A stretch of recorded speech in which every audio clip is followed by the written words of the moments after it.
પંચો સભાવાળું નસીબે અમીર. ભગવાને જેવું જેવું બનાવ્યું છે અને જેવું જેવું તમને કામ સોંપ્યું છે ને એ પ્રમાણે કરો ને તો એમાં કોઈ કર્મગતિ લાગુ પડતી નથી. તમને જે સોંપ્યું છે ને, તમને જેવા બનાવ્યા છે, તમને જેવા બનવા માટે મજબૂર કર્યા છે ને તમારે એ જ કરવું પડે. એમાં કર્મગતિ લાગુ પડતી નથી.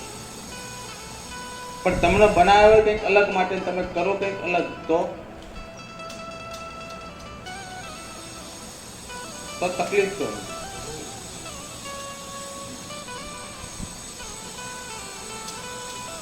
હજારો વર્ષ પહેલા પ્રાણી અને મનુષ્યમાં જાજો ફેર હતો નહીં. પ્રાણીઓ અને મનુષ્યમાં જાજો ફેર હતો નહીં. એ પણ જંગલમાં રહેતા, પ્રાણીઓ પણ જંગલમાં રહેતા. હજારો વર્ષ પહેલાની વાત છે. પ્રાણીઓ પણ શિકાર કરીને ખાતા, સૌ સંદિત, માણસ પણ શિકાર કરી ખાતો. કારણ કે ત્યારે માણસની બુદ્ધિનો વિકાસ થયો હતો નહીં. એ પણ પ્રાણીઓ જેવી બુદ્ધિ, કોઈ વાચા નહીં, આચાર વિચાર નહીં, વાણી નહીં, મતલબ બુદ્ધિવિહીન. અને બુદ્ધિવિહીનની અંદર જે કાર્ય કરતો હતો ને એમાં કોઈ પાપ હતું નહીં. જેમ જંગલની અંદર અમુક પ્રાણીઓ, દાખલા તરીકે સિંહની, વાઘની ઉપમા લઈએ આપણે, તો સિંહના એના પંજા ભગવાને બનાવ્યા છે, મોટા મોટા તીક્ષ્ણ પંજા, કે જે માણસને એક કે કોઈ પણ પ્રાણીને એક આ પંજા ચીરી કાઢે. એને ભગવાને એના પંજા આપ્યા છે. એને એ પ્રમાણે એના શિકાર કરવા માટે એના આગળના દાંત આપ્યા છે. તમે દાંત જોજો એના. તમારી આંગળી તમારા પંજા કરતા, તમારી કરતા પણ મોટા દાંત હશે. એ ભગવાન એને શું કામ આપ્યું છે? એને શિકાર કરવા આપ્યું છે. એ શિકાર કરે ને એમાં ભગવાનનો કોઈ વાંધો હોય? કારણ કે એને બનાવ્યો છે એ રીતે. એના પંજા આપ્યા છે, એના સ્પીડ આપી છે, તાકાત આપી છે, અને મોઢાના દાંત આપ્યા. શું કરતા કે તારે શિકાર કરીને ખાવાનું છે. એમાં તને હવે કોઈ પાપ નથી. કારણ કે આ આદેશ ને એ કુદરતનો છે. કે એ આદેશ એના શરીરની રચના ઉપરથી ખબર પડે, કારણ આવો આદેશ કરેલો છે. સિંહ શિકાર કરે એવું કોઈ કીધું કે સિંહને પાપ લાગશે? હરણને મારી કાઢે છે, પાપ લાગશે? છોકરાઓ બહુ એક અવાજ કરતા હોય તો એમના બાજુના રૂમમાં લઈ જાય. શિકાર કરતા હોય તો પાપ લાગશે એવું ક્યારે કોઈ વિચાર્યું નથી.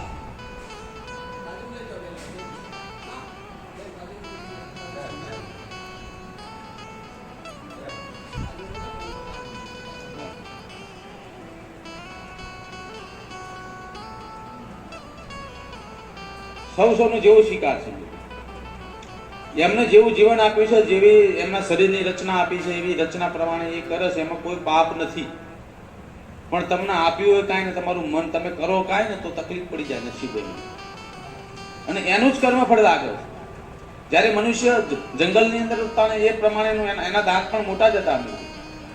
તમે જ્યારે વાનર જેવી પર સ્થિતિમાં હતો માણસ, એમ કહો કે વાનરમાંથી એનો વિકાસ થયો, તો એ સ્થિતિમાં તમે જો લાંબા દાંત હતા, એના નખ લાંબા હતા, એ કરતો તો ત્યારે કોઈ પાપ હતું નહીં. પછી સૃષ્ટિને સાચવવા માટે, સૃષ્ટિને સ્ટેબલ કરવા માટે બુદ્ધિ ભગવાને જ આપી છે. અમીરથી વિકાસ ને ભગવાનનો છે. એમને કોઈ વિકાસ થતો નથી. ઉપરવાળાની મરજી હોય. આ સંસારમાં જે એમ કહેવાય ને કે નિરંજન નિરાકાર છે, એની મરજી હોય તો બધો વિકાસ થાય, તો વૈજ્ઞાનિકો પેદા થાય. એટલે એ માણસને બુદ્ધિ આપી કે આ બધું છોડીને એ આ સંસારને સ્ટેબલ કરે. કારણ કે બધા સ્વીકાર કરવા મળશે, કોઈનું સાચવણી વાળું નહીં હોય તો બધું ઘેરાઈ જશે. એટલે એને સાચવવા માટે, સૃષ્ટિને સાચવવા માટે કે મનુષ્ય જાત છે એના હોશિયાર બનાવો, જેથી કરીને બધું સાચવી શકો. એટલે એ વિકાસ ચાલુ થયો. અને માણસ ધીરે ધીરે ધીરે ધીરે એને બુદ્ધિનો વિકાસ થયો. અમે એ પ્રગતિ કરતો છે. અત્યારે તમારા દાંત લાંબા રહ્યા છે, તમારા નખ લાંબા રહ્યા છે, તમને વાચા મળી ગઈ છે, તમને રહેવાની રહેણી કરેથી મારી બધા જ વિચારો, આચાર વિચાર બધું મળી ગયું. બધું જ મળી ગયું. તો તમને જે મળ્યું છે ને, હવે એનો ઉપયોગ તમારે તમને જે મળ્યું છે ને એના અનુસંધાનમાં કરવાનો. તમે અત્યારે કોઈનો સ્વીકાર કરીને ખાવ એવું કે ગણાય? કારણ કે તમારે સ્વીકાર કરવાની બધી સ્વીકાર કરવાનો જ હતો, તમને એ રીતે મેં બનાવ્યો. પણ હવે તમને આપ્યું, તમને બે હાથ આપ્યા છે, તમને સુંદરતા આપી કે તમને બળવાન બનાવ્યા, તમને બુદ્ધિવાન બનાવ્યા. શું કરવા? કે બુદ્ધિનો ઉપયોગ સૃષ્ટિની સેવા માટે કરો. માનવ જાતની નહીં, હું શું બોલું છું કે બુદ્ધિનો ઉપયોગ સૃષ્ટિને સાચવવા માટે કરો. આ હાથ આપ્યા છે, એમાં કાંટા રાખ્યા છે. ક્યાંય કોકને તમે હાથ મિલાવો તો કોઈ કાંટા વાગે ના વાગે? કોકને માથા હાથ ફેરો તો કાંટા વાગે ના વાગે? કાકા આપ્યા જ નથી. શું વાળા હાથ બનાવ્યા અમીરભાઈ? તમારા વાળ હતા એ કાઢી કાઢ્યા પેલા અમીરભાઈ. આ હાથનો ઉપયોગ તમે કોકની સેવા કરવામાં કરો, કોઈને માથા હાથ ફેરવામાં કરો, કોઈને આંસુડા નૂસવામાં કરો. આ હાથ ભગવાન એ રીતે તમને મનુષ્યને બનાવે.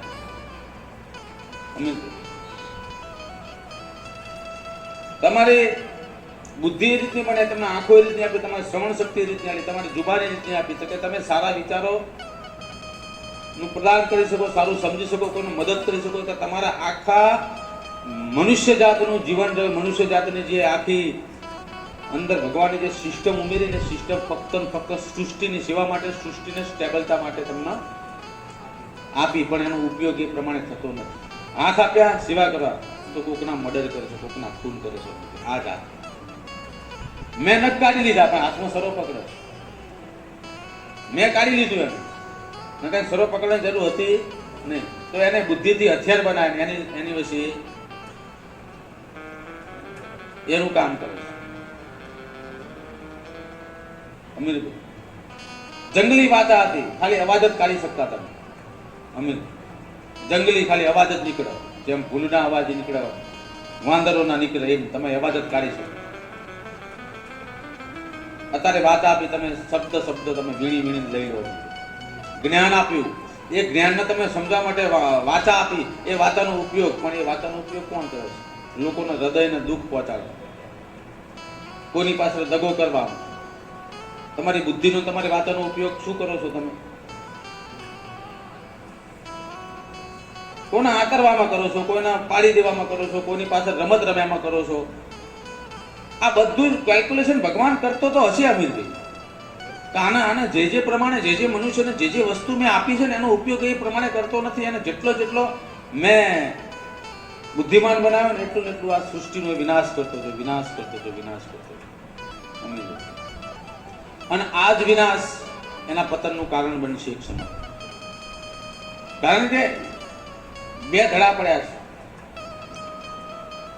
એક સૃષ્ટિનો સારું કરવા માટે પણ શોધ થઈ રહી છે, સૃષ્ટિનો વિનાશ કરવા માટેની પણ શોધ થઈ રહી છે. સૃષ્ટિનું સારું કરવા માટે પણ વૈજ્ઞાનિકો મથી રહ્યા છે ને. સૃષ્ટિનું અણુબોમ્બ બનાવે, શું સૃષ્ટિનું સારું કરવાના?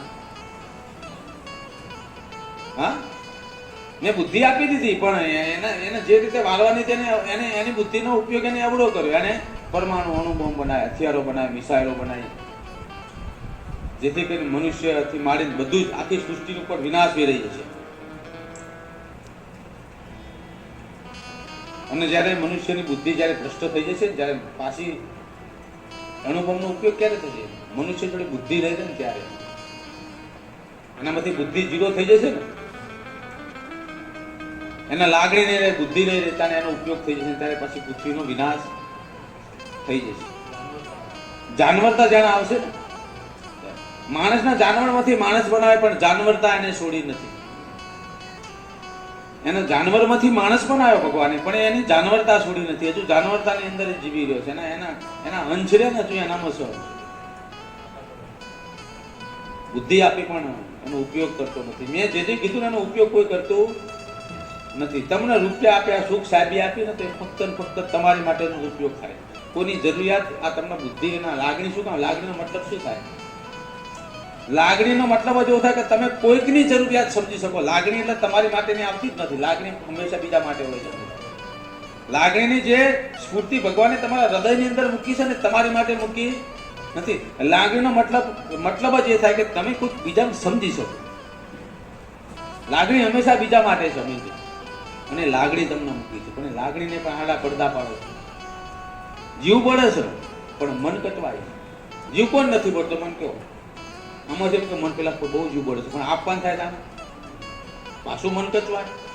લાગણી છે, લાગણી તમને પ્રેરણા આપે છે કે તું આટલી મદદ કર, અને મન કચવાય છે કે તું ના કરીશ ચેક પૈસા ડૂબી જશે તો. કારણ કે એ માયા ખ્યાત હશે, અને લાગણી એમ કહે છે કે જવા દે, હું બીજું કમાઈ આવીશ, તું આપી દે, કોકની મદદ કર. પણ એ મન પાછું પડે છે.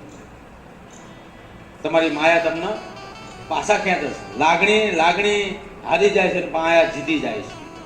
લાગણી હારી જાય છે, માયા જીતી જાય. આ માયા ના હોત ને નકરી લાગણી હોત ને અમીનભાઈ, તો તમે એમ માનો છો તમે કોઈ દુઃખી જ ના હોત. કારણ કે માયા મટી જાય પછી લાગણી બાજુમાં ભૂખ્યો હોય, ફાટ રોટલો હોય, અડધો તમે એને આપી દેવાના, કારણ કે માયા રહેતી જ નથી.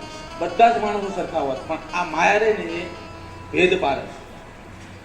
દુઃખી માણસોની સેવા કરતા તમને અટકાવે. એટલે આ માયાને છોડવાની કહેવાનો ભાવાર્થ એવો છે કે માયા રહે ને, માયા છોડવાની, કેવી માયા છોડવાની કીધી? જીવવા માટેની માયા છોડવાની કીધી નથી, જીવવા માટેની માયા રાખવાની છે. પણ લાગણીને જે છિન્ન ભિન્ન કરે છે ને એ માયાનો ત્યાગ કરો. કે જે લાગણીને રોકી રહી છે એ માયાનો ત્યાગ કરો. બધી પરિસ્થિતિને સમજવાનો તમે પ્રયત્ન કરતા, તમે દયા આવી જાય પછી તમે નક્કી કરો, પણ માયા તમને કરવા દે. કારણ કે માયા તમને એવું કહે કે તારા આટલા પેન રોકવાના છે, આટલા પેન રોકવાના છે, તારા આટલું કોઈ તું ક્યાંય લાવી ના આપીશ, રવા દે. તમે એને આપો જ નહીં, કારણ કે તમે માયાએ તમને બધું સરવાળ આપી દીધા. તારા બધું કરવા નથી, એને અપાય નહીં, નકર તું ક્યાંથી કરીશ? પણ એવું આત્માને પૂછ્યું કે હું 10 આપીશ તો મને મારો ભગવાન 20 કમાયા છે, મને ચિંતા નથી, એની પર છોડી દેવું. પણ એ વિચાર આવશે નહીં. એ તમારી જોડે 50,000 પડ્યા છે ને, એને તમે ગણતરી માણસો ને 50,000 કમાવનારો પેલો ઉપરવાળો છે અમીરભાઈ, તો પેલો 10 માગવા આવ્યો છે ને એને આપી દો, કમાવાવાળા ઉપરવાળા પર છોડી દો ને. હું એમ કહું 77 કે જે મદદ કરતા છે ને એને ત્યાં ક્યારેય ખૂટ્યું નથી. આજે ઉલારી મૂકતા છે ને ત્યાં ખૂટી ગયું છે, ખોટા રીતે ઉલારતા છે એમાં ખૂટી ગયું છે, મોજ શોખ કરતા છે ખૂટી ગયું. કારણ કે માયા મોજ શોખ કરાવે, અને મોજ શોખની રીતે ખૂટે. પણ જેને આપ્યું છે ને એને કાંઈ ખૂટતું નથી. મને બતાવો આપ્યું એને ખૂટી જાય. માયાથી આપ્યું ખૂટે કે હું આને આટલા પૈસા લો તો એનો આને આ રીતે ફસાઈ શકીશ, આટલા પૈસા લાવ તો મદદ કરું તો એને 2 વીઘા લખાઈ શકીશ, એનું ક્યારે નહીં આવા. પણ કોઈ માગણી નથી કે આપ્યા છે તારે જ્યારે મરજી પડે ત્યારે પાછા આવજે, એનું ક્યારે અમીરભાઈ ખૂટે તો શીખો. તમે ફટકી વાત તમારી માયા વિહીન કરેલા કર્મ, માયાથી વિહીન કરેલું તમારું મદદ, માયા જેમાં માયા નથી એવી કરેલી મદદ કર્યા કરો, અને જો ખૂટે તો મારી જોડે લઈ જવાનું. પણ એમાં તમારો સ્વાર્થ હોય તો પછી ખૂટી જાય છે. સ્વાર્થ વગરનું તમે કોઈની મદદ કરો, સ્વાર્થ વગરની મદદ રહી ને એ તમને ઠીક સુધી પહોંચી જાય. એની અંદર કોઈ મંત્ર તંત્ર કે સાધનાઓ કરવાની આવતી નથી. સ્વાર્થ વગરની મદદ રહીને એ જ મારી ખરી ભક્તિ છે. સ્વાર્થ વગરની મદદ તમે કોઈ પણ ન કરો એ જ મારી સાચી ભક્તિ, અને એ મારી ભક્તિ રહી. એની અંદર મંદિરે પગથિયા તમારે ચડવાના ના હોય, મારા મંદિરે પગથિયા ઉતરીને તારા ઘરે આવવું પડે. એ ભક્તિ કરો ને તો તમારા મંદિરના પગથિયા ચડવાનું મૂકી દેવું પડે. તમારે ચોટીલા, પાવાગઢ, કોયલા ડુંગર તમારે પગથિયા ચડવા ના આવવું પડે. અમારે કોયલાગઢથી, ચોટીલાથી, પાવાગઢથી પગથિયા ઉતરીને તારા આંગણે આવવું પડે તો માનો કે તારી ભક્તિ હાથી. જ્યાં સુધી તમારે લાંબુ થવું પડે ત્યાં સુધી તમે ક્યાંક ખોટમાં છો. જ્યાં સુધી તમારે ક્યાંક લાંબુ થવું પડતું હોય ત્યાં સુધી તમે ક્યાંક ખોટમાં છો. જ્યાં સુધી ભગવાનના દ્વારે તમારે જવું પડતું હોય ત્યાં સુધી તમે ખોટમાં છો. પણ જ્યારે ભગવાન એનો દરવાજો છોડીને, એનું રજવાડું છોડીને તમારા આંગણા આવી જાય ને તો તમે ક્યાંય ખોટમાં નથી. ભગવાન આવે છે, ભગવાન આવે છે.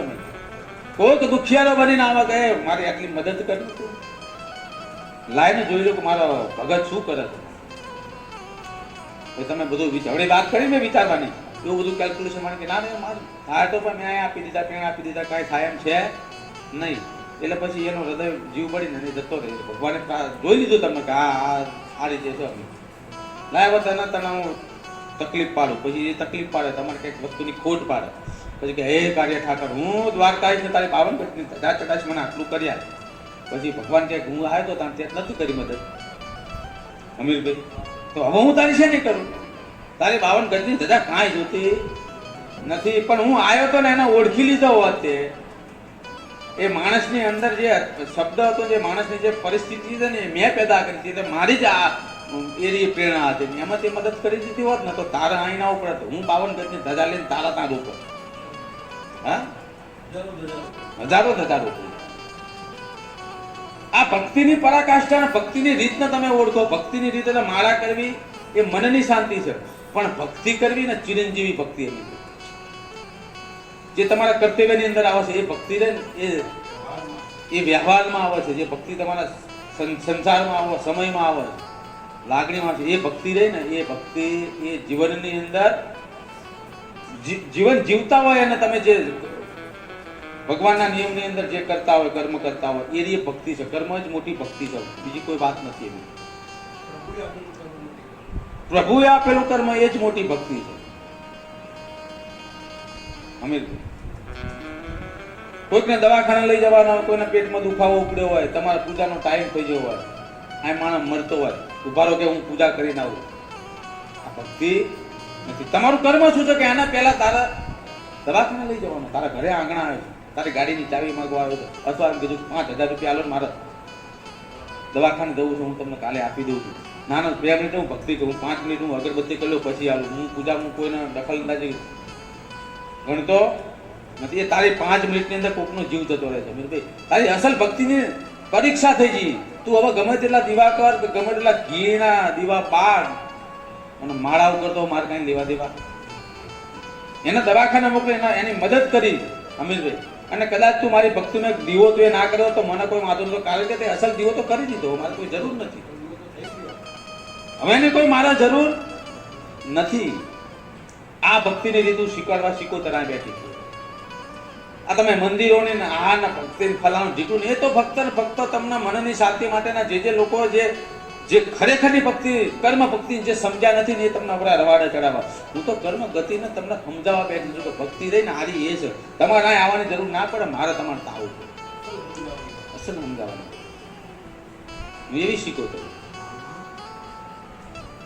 વાત કરું ને કે અસલ જીવનની તમારે કરવાનું શું, એ વાત કરું તો આ દિવસો જતા રહે, પણ તમે એ કરતા નથી એટલે મારે શું કરવાનું. હું તમને ક્યારેક ક્યારેક એમ કહેવાય ને કે અમી સાંકળા નાખ્યા, તમને ઠંડક આપી દીધી, એનો ઉપયોગ તમારે કરવાનો. સંસાર દુઃખી છે, કુટુંબ દુઃખી છે, સમાજ દુઃખી. સમાજ દુઃખીનું કારણ શું? સમાજ દુઃખી હોય તેનું કારણ પણ તમે છો, અને સમાજ સુખી હોય તો એનું કારણ પણ તમે. ફલાણો સમાજ બહુ સુખી, એનું કારણ એ સમાજ છે. તમે જુઓ એમાં મદદ કઈ રીતે થઈ રહી, અને કોઈ સમાજનું નામ નથી દેવું. અને ફલાણો સમાજ બહુ દુઃખી છે, આપણા ઘરે ઘરના થઈ ગયા છે, તો એમાં જો એમની ગતિ કેવી છે, એમને શું કરી રહ્યા છે. એક સમાજ હાવ નીચો હોય ને તો એ ભાઈની કાપતો હોય, નીચો હોય, અને ભાઈની મદદ કરતો હોય. કોઈકના દીકરો ભણતરમાં આગળ હોય, એને અમેરિકા જવું હોય, ઓસ્ટ્રેલિયા જવું હોય, એને 90% લાવો છે કે 92% લાવો છે, પણ એની જોડે પૈસા નથી, તો બાજુનો તરત સમાજવાળો કે એને ભણવા લે પૈસા નહીં, લખી રાખીએ તારી જોડે છોકરો ભણીને ના દેશે, પણ તેને મોકલ અમીર. આ સમાજ આગળ ના આવે શું થાય અમીર? હે કે ફલાણો છોકરો કે 52% આવ્યો છે અને ફલાણો એડમિશન કાલ કેમ 52% આવ્યા, કાલ નોકરી મળશે તો આને પાસે મજા નહીં આવે બધી, અને એના તમે હરિયા કરતા હોય, એ સમાજ નીચો જ રહે. એટલે આ સમાજ જેટલો, જે સમાજ સુખી છે, જે સમાજ દુઃખી છે, એ હવના કર્મના આધારિત છે, તમારા પર્સનલ વિચારોના આધારિત છે. તમે કયા સમાજમાં રહો છો, તમે કેવા વિચાર રાખો છો, એની પર તમારા સુખની બુનિયાદ ટકેલી છે. એ કુટુંબ હોય તો ભલે, ઘર હોય તો ભલે, સમાજ હોય તો ભલે, આ બધું તમારા વિચારો પર ટકેલું છે. તમે અહીં બેઠા બેઠા કોકના સમાજને કે ફલાણો સમાજ કેવો છે ને આપણો તો મારા આમ ને મારા આમ નહીં, ગાર્ડ જે કહેતા હોય, સાલાઓ આમ કરો, સાલાઓ તેમ કરો, પણ એ સમાજની તું પણ છે, એટલે તું એ રંગે રંગાયેલો જ છે. પેલા તારા તો તું જો, તું પોતાના જ ગાર કર્યું. આપણા સમાજમાં રવાય ને આપણો સમાજ આવો છે ને તેવો છે, એ સમાજ છોડી તમે કશું ના કરે. સમાજને સુધારવાના પ્રયત્ન, સમાજનો સુધારો તો શરૂઆત તમારાથી કરો. ફલાણા ભાઈના કશું એનો ભય હતો તો એને આટલી મદદ ના કરી, એને સમાજની વાતો પોતે કરતો હોય, બીજા 10 માણસને કહેતો હોય કે આમ કરે છે ચાલો, આમ કરે છે ચાલો, તેમ કરે છે, એનાથી સમાજ સુધરી જશે. એને ના કર્યું, એને સમજાય, એને બુદ્ધિ હાલ, અને એને સમજણ પડે એવી તું પણ મદદ કરી લઈએ, શરમનો માર્યો કરશે. હગા ભાઈ હોય, બે બોલતા ના હોય, અમીરભાઈ અને ભાઈના ત્યાં અવસર આવ્યો હોય ને ભાઈ પૈસા માંગવા જાય પેલો કે મારે નથી આપતા, પણ એ ભાઈને તો બહારનો એમ કે 10,000 ની જરૂર 20,000 જરૂર છે એટલે પેલો ના બોલતો કે આપણે બહારનો આપી જાય હું કેમ જઈ એને રાતે હું ગાવા નહીં ભાઈ, એના બીજા દિવસે એ જ જઈને પડે કે ભાઈ તું કોઈ જોડે માગતો રહી નતા હું તને આલી, આવી રીત હોવી જોઈએ અમીરભાઈ. પણ ભાઈના ત્યાં અવસર આવ્યો એ પહેલા તો અઠવાડિયે ભાઈના બીજા ભાઈ ત્યાં તમે જવાનું ચાલુ કરી દીધું હોય, હાલતો નહીં હો એ તો કરશે, અત્યાર સુધી બહુ ઉડાડ્યા છે, ભેગા ના કરે રે. હા હવે અવસર આવેલો તારી જોડે આવશે એટલે તારા ઓઠવા દેવાનો નહીં. આવી રમતું રમો પછી માતા ભગવાનની તમે આશાઓ રાખો ને અમારી ફલાણી માતા કામ નથી કરતી ને અમારી ફલાણી અમે દુઃખી છીએ, કોઈ દાડો હારું નહીં જાય તમારું અમીરભાઈ, કોઈ દાડો હારું ના થાય. કારણ કે તમે રમત રમ્યા છો. રમત તો જેટલા જગતમાં રમી ગયા ને બધા ક્યાંય કોઈના નામ રહ્યા નથી, જેને સ્વીકારી લીધું ને એના નામ રહ્યા. હા રામે સ્વીકારી લીધું એનું નામ કઈ દગો કરે તો નામ નથી એનું. કોઈ પૂજાય છે મંદિર બાર્યું તલાવ એ પૂજાય છે, રાધા રામ રામ રામ થયું છે. જેને જેને પાંડવો એને જેને સ્વીકારી લીધું જે દુઃખ પડ્યું સ્વીકારી, જે જેની પાસે રમત રમ્યા હતા કૌરવના મંદિર છે જ્યાં કોઈ પૂજા છે અમીરભાઈ સારી દ્રષ્ટિથી જોવો છે એમને ના, કારણ કે એમને રમત રમ્યા હતા. એમનું કાંઈ ભલે બળવાન રાજાઓ હતા પણ રમત રમ્યા હતા, એમનું નિકંદર નીકળી ગયું અમીરભાઈ નસીબ.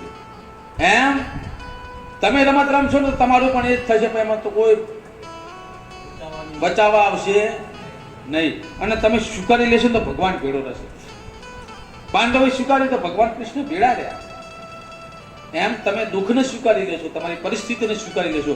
કોઈ તમને દગો કરે છે, દગાનો તમે સામે એનો વેર ભાવની ભાવના રાખશો ને એ પણ સ્વીકારી લેશો તો ભગવાન તમારી ભેળો રહેશે ને પાછું ખોવાયેલું તમને પાછું આપશે.